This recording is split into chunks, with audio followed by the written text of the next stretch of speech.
I'm here today with Dave Robson. I think we met in probably about 2007 when you were on Shiratji's Herbal Valley, small little workshop then. But I've obviously done a little bit of research, and I think you went to Mysore in 2002. Is that right? Yeah, that was my first trip there. Okay. And you were doing Hatha yoga before that, I think. Yeah, I was doing Shivananda and Bikram styles, and whatever I could kind of find here in Toronto. Right. Back in the late 90s. And Dave is the head of the Mysore program, one of the biggest and busiest outside Mysore itself, India, Ashtanga Yoga Centre of Toronto. Busy international schedule. I don't know whether it's relevant or you were the one that claimed, but you completed at least as I know, the advanced A. I don't know how much crazy you've got than the advanced A, but I've seen that. Yeah. Own eyes in Mysore. An impressive CV. And also, I didn't realise it's a comparative religions degree. So yeah, comparative religion, just BS. An early love of the territory of spiritual exploration.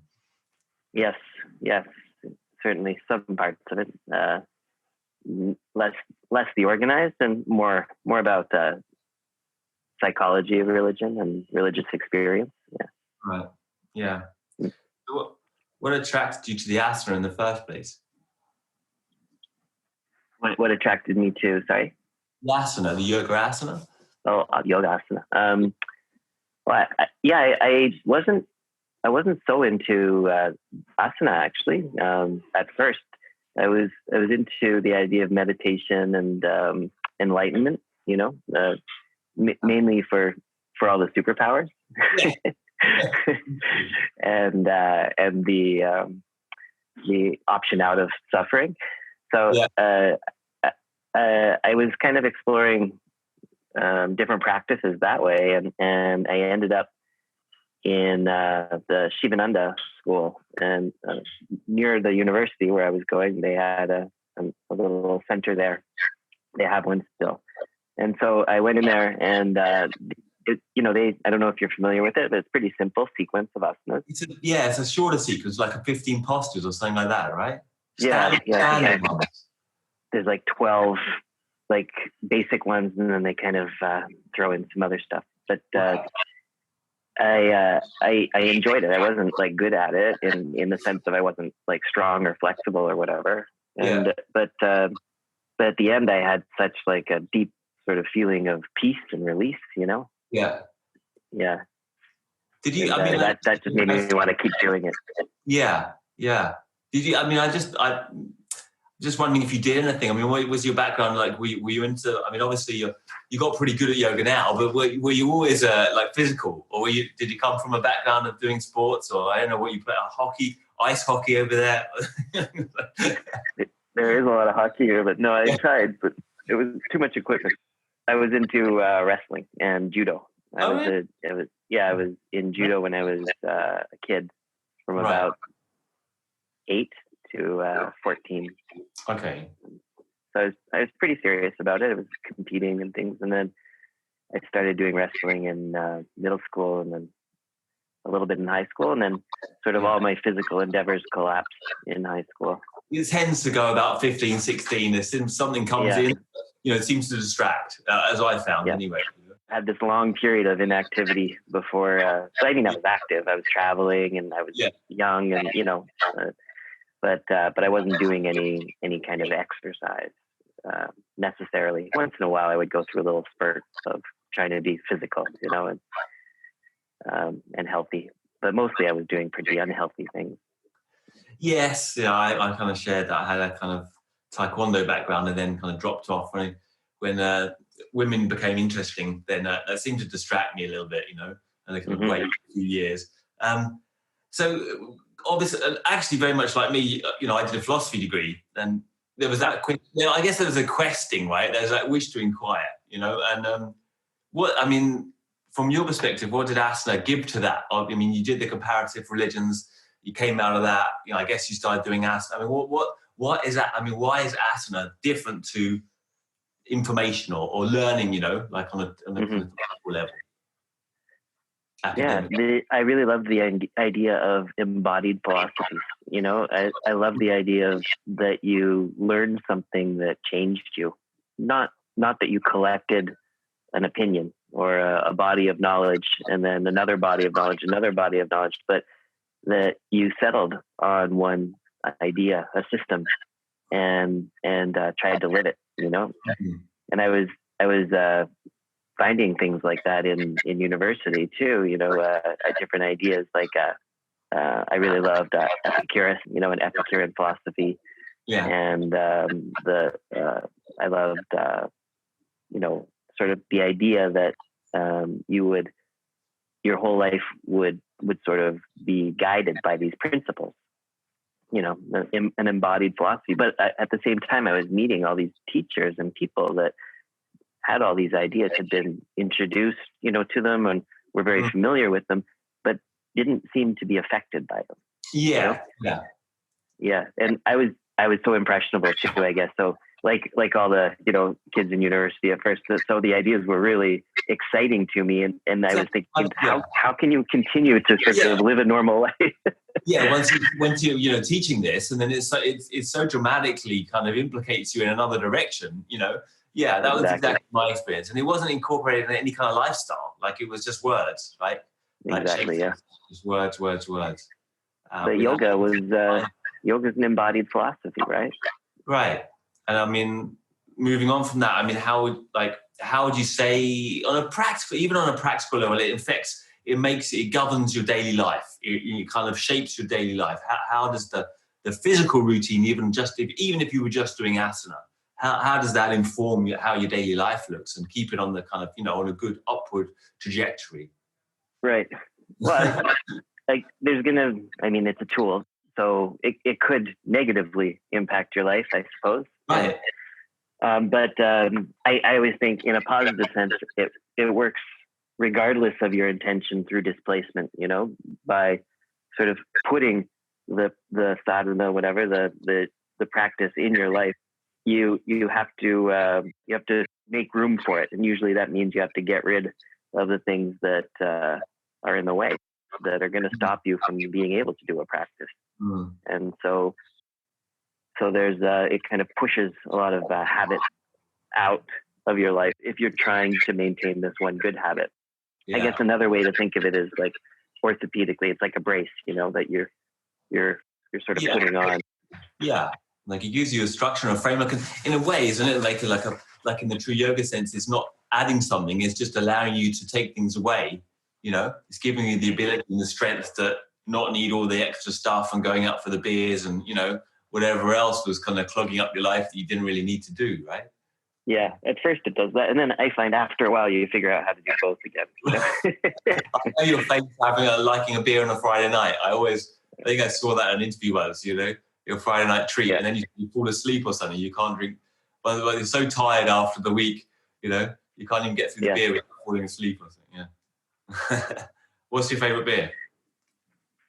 We have a lot of good beer here in Canada. So a lot of small breweries and stuff. Right, but lately I'm into I like traveling and trying beer from all these different countries. So I like obviously German beers and pilsners and stuff. Yeah. But that's that kind of like Eastern European, right? They must have some good dark beers. Yeah. Eastern European has many good things. Yeah. My wife. I think Germany probably win, right? Germany's got so many beer in the German. Yeah. Pantheon of beer. I probably shouldn't go there. Yoga isn't a strong enough brace yet to hold you against the beer. Okay, move through a couple. Okay, so let's get on to your way of teaching. I know you're very particular onto the vinyasa count. Could you just, for our listenership, explain why you hold that in such a strong, sacrosanct manner as the kind of? It seems like it's really the kind of linchpin of the way that you're presenting the system, right? I see it as being essential. It's what differentiates the Ashtanga sadhana, the Ashtanga, I guess, vinyasa sadhana from other styles of hatha yoga, Um, So the way it connects things together, the different postures, but I mean, it does so much more than that too. So the way that we have an accounting for each movement and breath is, so it creates its own sort of structure for meditation. And the vinyasa is the bridge for our concentration. So we're not sort of moving in and out of states of concentration. Ideally, that vinyasa sort of holds our concentration as we go through the entire path of the sadhana. So I like the details of it. I think of it as like coordinates in a way that they map us through the path. And there's so much to be learned from vinyasa. I mean, I spend a lot of time just thinking about it and talking about it, and whether or not you can do it, you gain benefit from it. I remember seeing you talk about trying to jump in straight into Asana D on the one breath or something like that. Or imagining working on that, It's crazy. Yeah, some of the vinyasas are they're kind of impossible, right?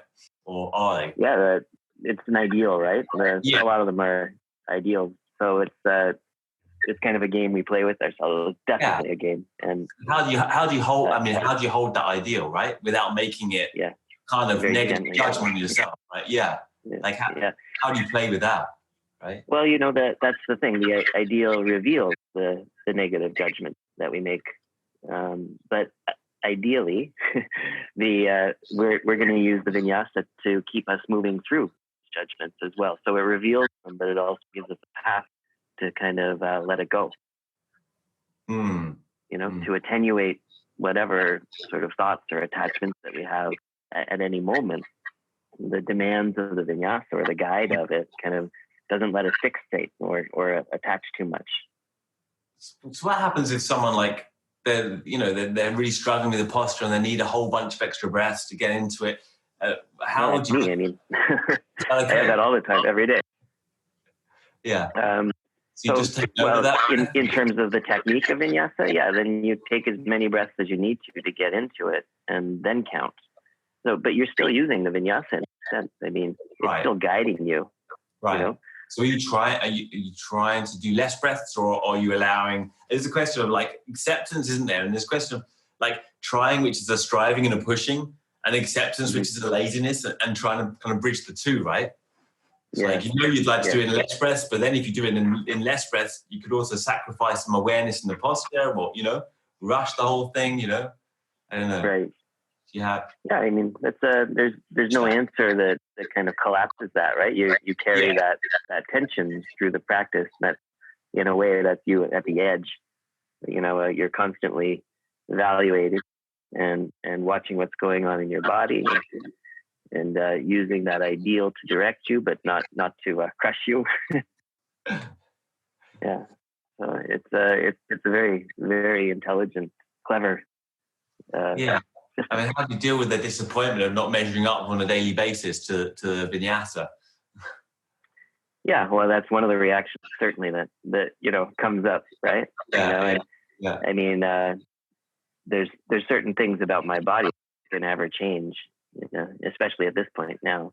And I mean that could be a source of frustration or sadness, but that to me that seems kind of silly too, because it's an arbitrary marker, right, that I'm using, my ability to get into Gandha Barandasana or something, like some extreme back bend.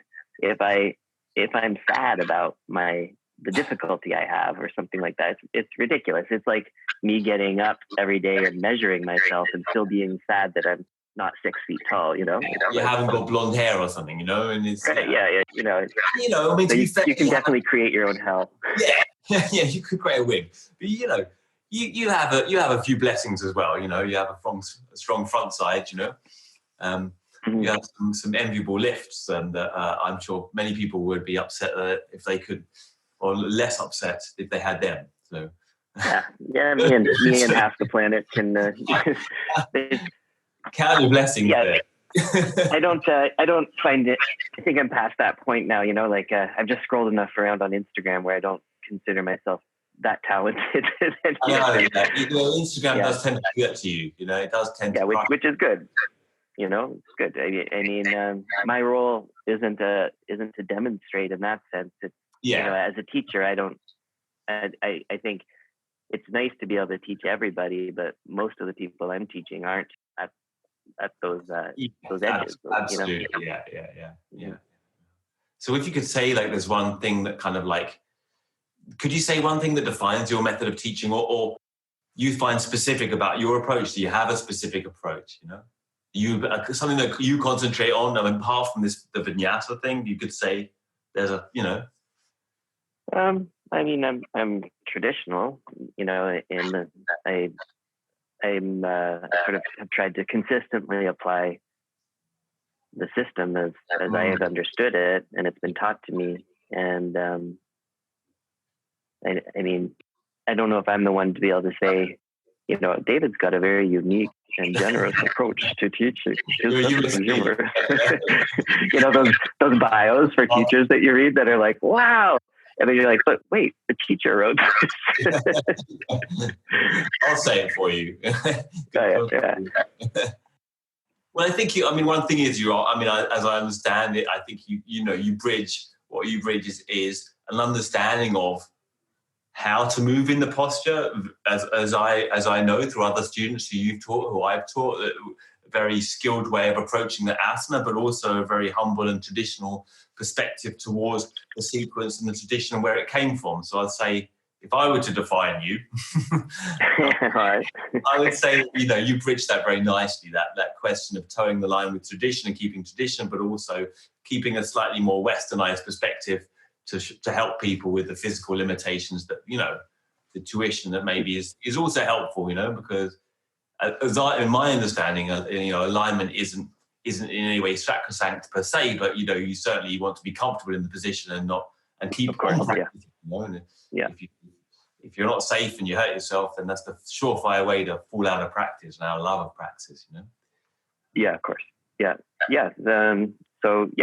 I think I'm trying to be helpful, and that to me, I realized a while ago that that was my role as a teacher. It's to try to help people. Like that's why I'm doing what I'm doing. And then I think when I realized that, it kind of changed the way that I was teaching and presenting myself and stuff, because then it wasn't about trying to prove something as much as. That's a graduate. It leads on to another question I kind of wanted to ask you about how as a teacher, how you've progressed, evolved, or graduated, how you've changed. Because I think that's one thing that every teacher would probably say is that first off, right?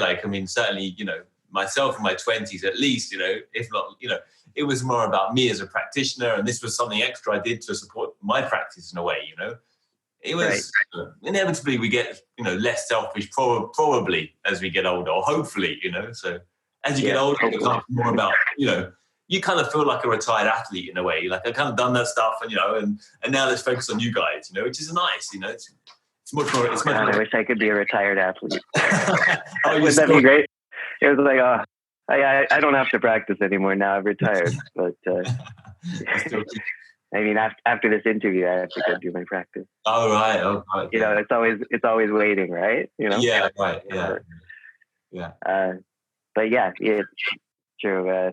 It does change, doesn't it, over time? Like, I think I was much more fiery and strict and really on my students, for the first while, and in a way that it yielded very good results in some ways. Like, I built a very strong program in Toronto, and people quite like strictness, it turns out.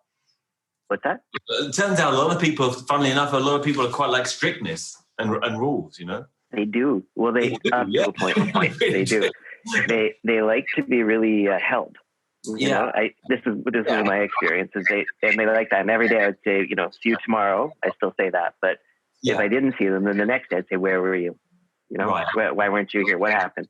Yeah. And people, they liked that. But at the same time, there was another part of them that I think resented, like people like to be taken care of and accountable and stuff. But I found that there was a lot of transference happening in that too, where I started kind of becoming, don't you? Yeah, a bit of a parent, a bit of a daddy. Yeah, and they battle against the parent. They want the protection and they want the freedom. And, And for them, then the only way to become free at some point is to grow up and not need the parent, right? Yeah, take responsibility for the practice. Yeah. So it was kind of like a bit of a self-defeating, like a place for both of us, like where for some people, I think I might have, in that sense, like led them out of the practice, but I don't think that's what I should be doing. So now I'm a bit more gentle, and I'm trying not to be anybody's dad, except for my kids,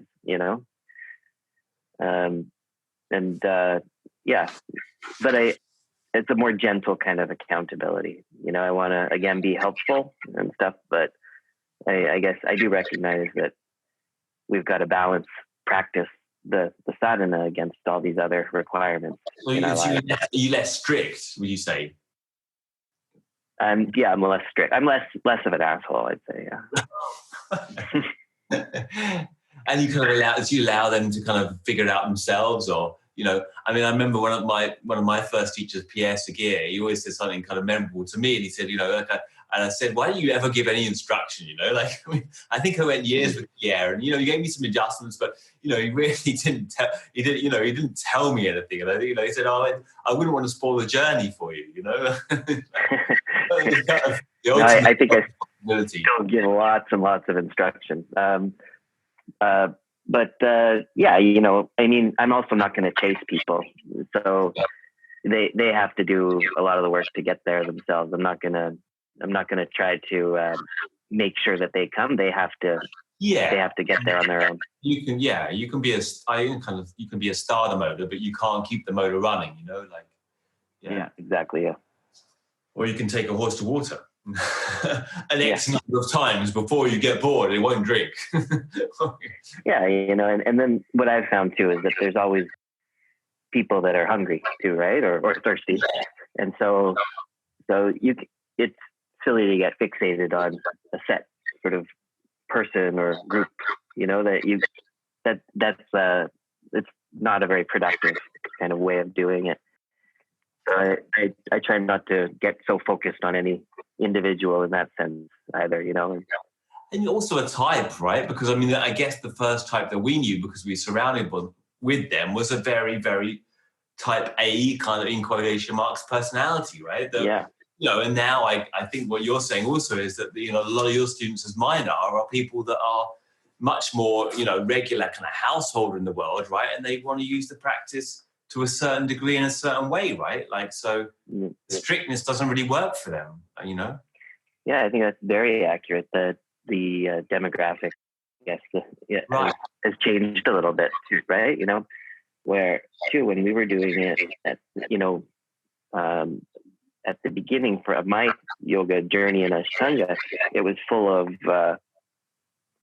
A types, and I guess everybody was kind of into development, Yeah. And now I find it's shifted into healing. A lot of it is about healing, and that could be the same thing, or there's also a lot of room where it's not the same. Like people are trying to come back from something, Yeah.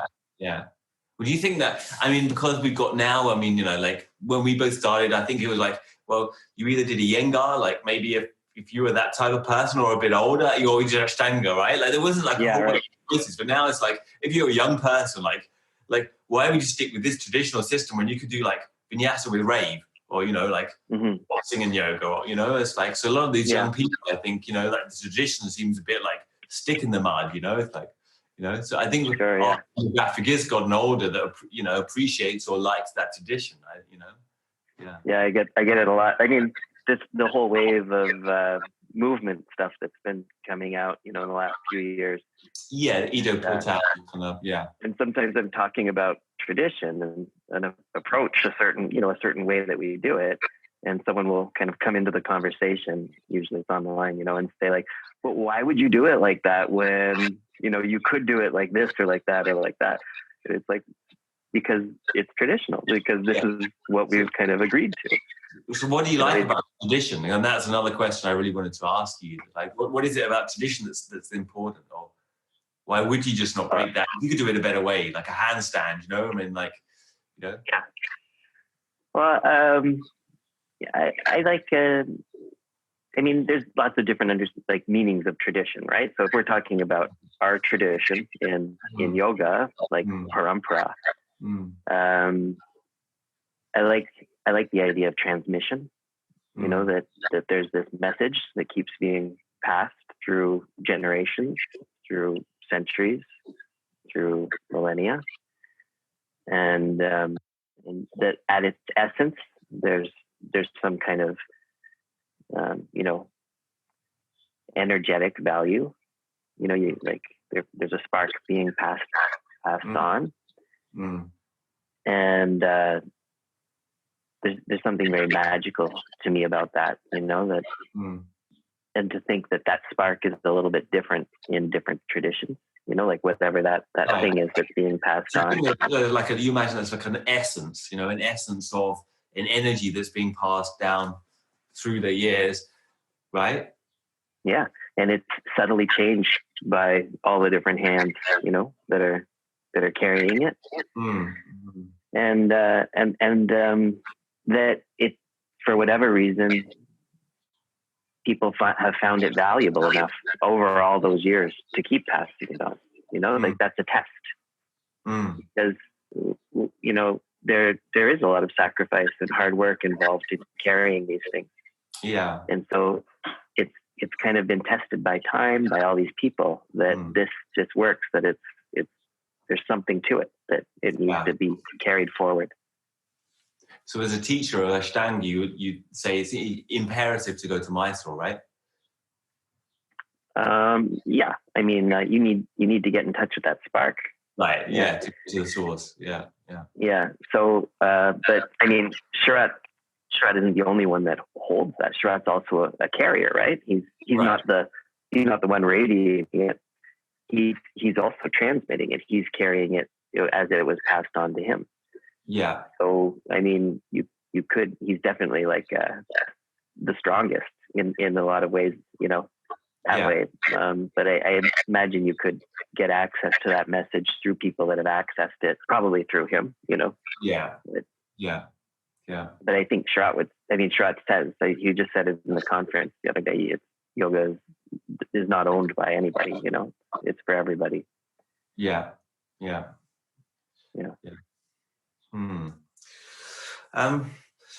So I know another aspect of your teaching, or at least something which was very particular with you, I knew from exposure to you, was your feelings on diet.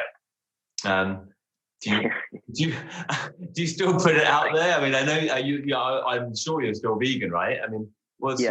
Yeah. How do you sync that to your perspective on yoga? And it's a perspective, and I'm not everyone's going to be on page, but I think that everyone's interested in diet these days, right, more than ever. Sure. Yeah. I think if we're talking about the body, we're also talking about diet, and if we're talking about ahimsa, we're also talking about a perspective of living in the world that is, in line with the world, right? Mm-hmm. Could you say anything about your view on the diet? And just said, I'm sure you're still vegan. That's correct. I am, yeah. I'm and I'm an ethical vegan. I'm not a vegan for my health, though I do think it is a very healthy diet. But I'm a vegan because of my belief in ahimsa. Yeah, I don't believe that we need to kill animals to survive. And the reason that I'm a vegan and not just a vegetarian is because most of the dairy industry is closely tied in to that same meat industry. Right. It's one and the same, virtually. Mm-hmm. And I think people have had relationships with animals in the past that were loving and more. There was more of a one-on-one, you know, like, so I don't know.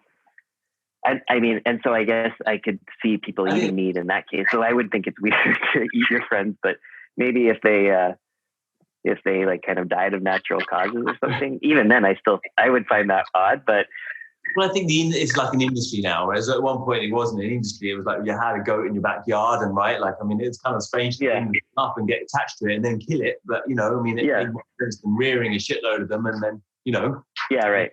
Some people don't have any problem with it at all. Like, really, zero problem with the idea of like, I'm going to kill that and eat it and put it. But for me, I have always had a problem with it. It's always been something that. Do you feel, is that a personal thing or how I mean, not to put you on the spot, but how far would you go in terms of how important is the perspective of diet to practicing the yoga? Would you? Yeah.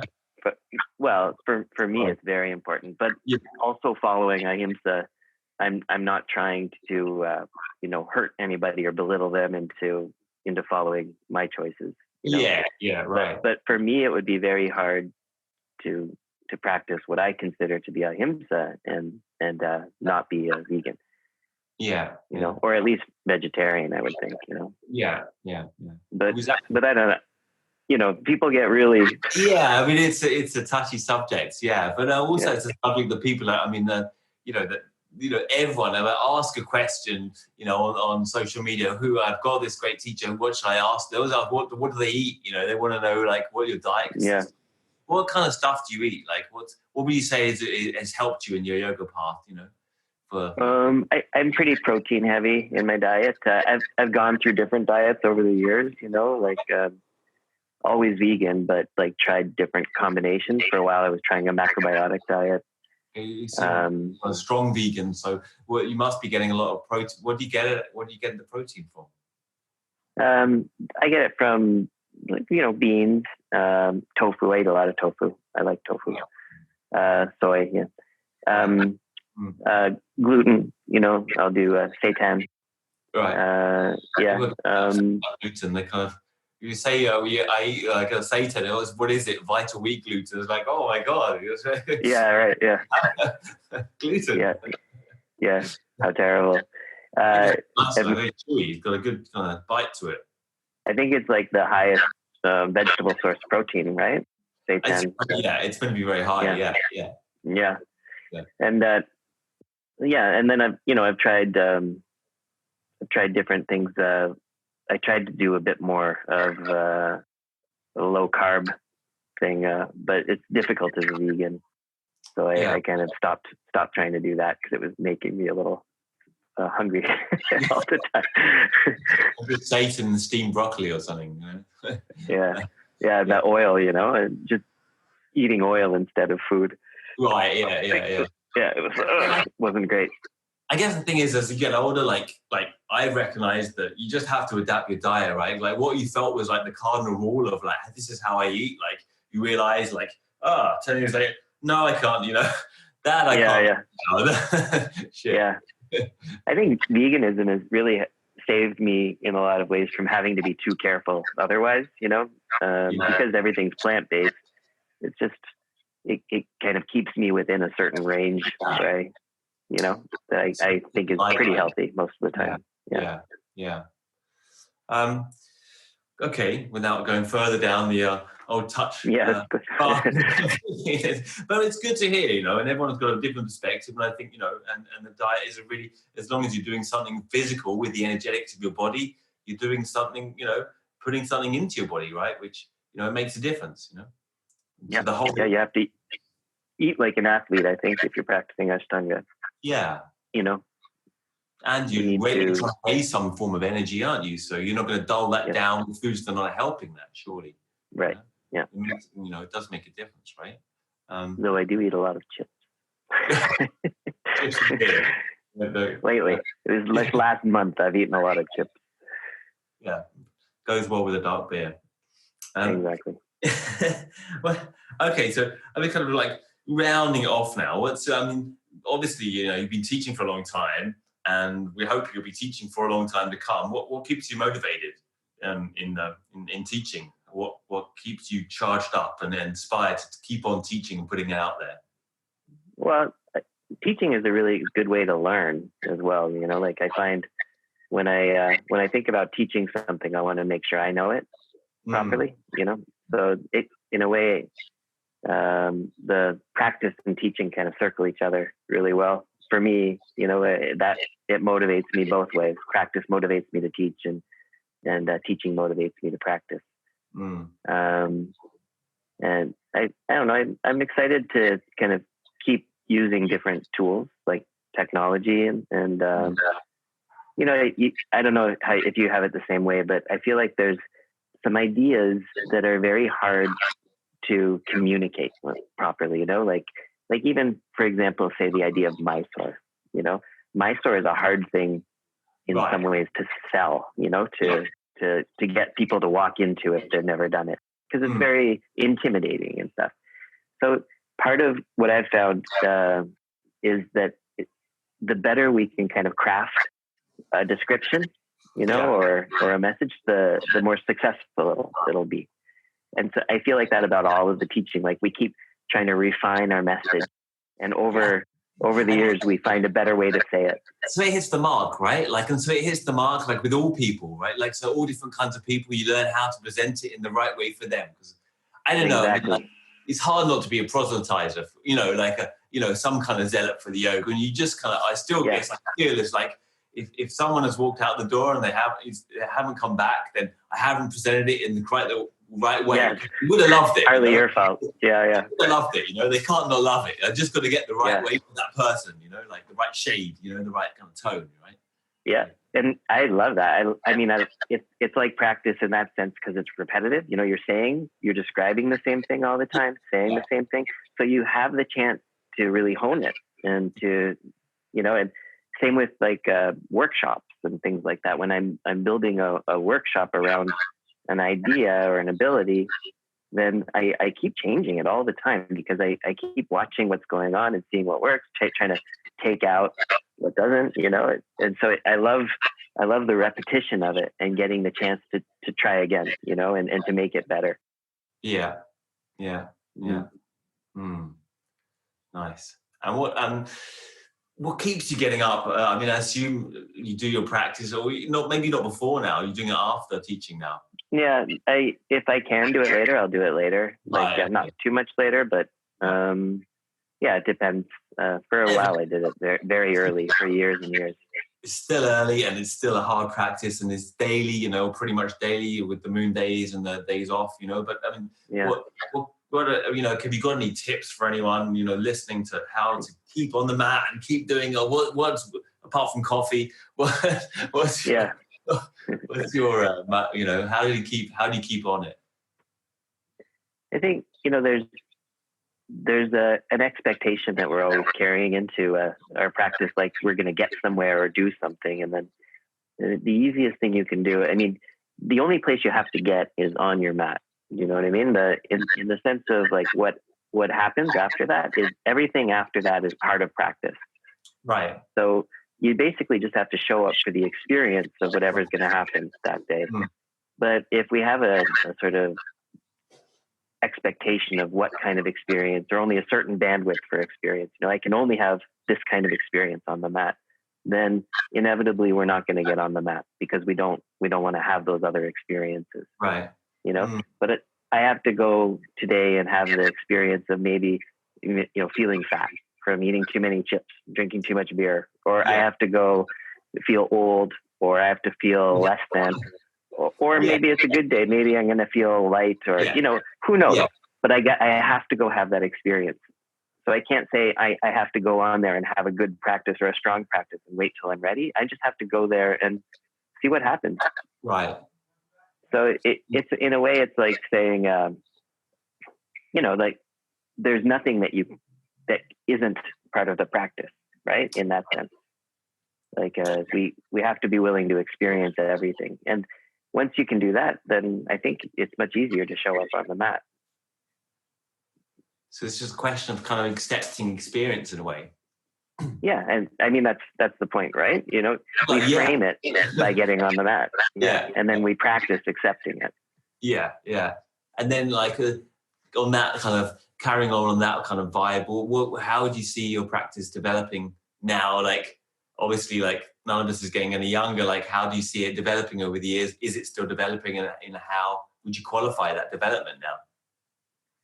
I go through seasons. I've noticed, like there'll be times when I'm stronger and pushing into asana, and then times when I'm nurturing myself or healing from injuries, or so it really depends. Usually my cycle kind of goes around Mysore. If I know I'm going to Mysore, I find that inspires me to get a bit more physical. Right. And then that I kind of carry that back from Mysore into Toronto or around, and then I slowly get a bit softer and fatter as the year progresses, and then you get in shape. But I think that's the way it is too. Like you can't always be functioning at the top of your game, right? You gotta rest, and So it sounds like a lot of a kind of ebb and flow, and the acceptance of like kind of all different seasons there, right? Which don't you have that too? I'm fine. So I guess I struggle with the acceptance. I probably I don't allow change very easily on on a personal level. I kind of probably keep on trying to kind of maintain, and I find it hard to just let go of things. Yeah, I do. Yeah. I just worry about. I guess I worry about not being able to pick them up again. I kind of pick it up again. How hard can you get before it's like too late? That's it. That's curtains. You're done. You like it too much, like you get pulled into it too. Oh no, I like the beer and the chips too much. I'll go with that. It's kind of right. I won't be able to rein it back. You must have a lot of. You don't. Yeah, you. I mean, we wouldn't feel good, unless we were. Yeah, I hope so. Yeah. Well, it depends what you're drinking. Right, so just a little quick fire, or roughly off the top of your head, just in a couple of words. What would you say your greatest achievement's been? Greatest achievement in my life? Well, yeah. No, not just yoga. Not just getting in Asana, but anything. I guess I'm always hopeful it hasn't come yet. It's in front of me. But so far, it's being a dad. Right. Yeah. So hopefully, I'll continue to be a good. I guess you had to say that, and it's kind of, I guess, like you have to say that. Come on, the kids might watch this one day. Yeah. I think anytime I can be of service. I mean, that sounds cheesy or whatever, but that's probably the truth of it. When it comes down to it, it's our relationship with other people that. Yeah. So whenever I've been of value, and then just ending up in a position where I can help anybody else make good choices. That's a good thing. I wouldn't have expected that at some points in my life, earlier. Really? Right. Oh yeah, sure. When I was a teenager and in my 20s and stuff. Yeah. Right. What did you do? What did you do for work, by the way? Well, I never really. I used to be into playing music, so I would do odd jobs. Kind of, okay. I cooked in the kitchen, and I would, submit my body for medical experiments. I would do whatever, and then I would usually make money and then travel for a year and very cheaply or something, and then come back. I would busk, play music on the street. Yeah. And then in university, I started teaching. So I've basically being a yoga teacher has been my only job, my only real job, my whole life. Yeah. Same as me, really. Yeah. We're pretty useless. Yeah. Outside the yoga teaching, I haven't got that many uses. Okay, let's carry on. And this is again probably a foregone conclusion, or maybe not. Your biggest inspiration. Your biggest inspiration. Could be a person, could be a thing, anything. Yeah. Again, the question is broad and wide. You can't pause too long though. Biggest inspiration. I just don't think this way, Adam. I don't think in like these absolutes, like the favorite colors and the. Well, let's say one inspiration that comes, one great inspiration in your life. Yeah, it's a silly little round of quick fire questions. Yeah. I really like, this will sound weird, but Freud. I really like Freud. Like a very interesting guy. Very he produced this huge body of work. Massive, like, massive. Yeah, Yeah. And really super interesting, and created this whole world. This whole imaginary world that kind of mapped over our experience in some ways. And so I used to be really obsessed And with it was also Freud. realistic that he wasn't kind of offering, so as a younger kind of like young, but then as you get older, you kind of like Freud's kind of uncertainty. Like he didn't, as a young, he seemed to try to draw some kind of conclusions, but Freud, to the end of his life, he was very uncertain and, and honest about his experience of life, which I liked, Yeah. It's quite dark at the, it was at the end, right? Like his last quotation, like, this life is a small feeling of pain in an ocean of uncertainty, a small island of pain, something like that. I'm dying bird. Yeah. Thanks, Freud. Yeah. Like I remember. He was sort of released from Germany to be able to go live in England. But to be able to be let out of Germany, he had to write a letter that said that the Nazis hadn't harmed him, or whatever. Right. So he wrote some letter that said something to the effect of I recommend the Nazi regime to everyone. Or something. I most highly recommend the Nazis. Highly recommend. The service has been excellent. Just a funny dark guy. Well, what goals for the future? What kind of goals for the future you got? Just want to stay alive and stay fit.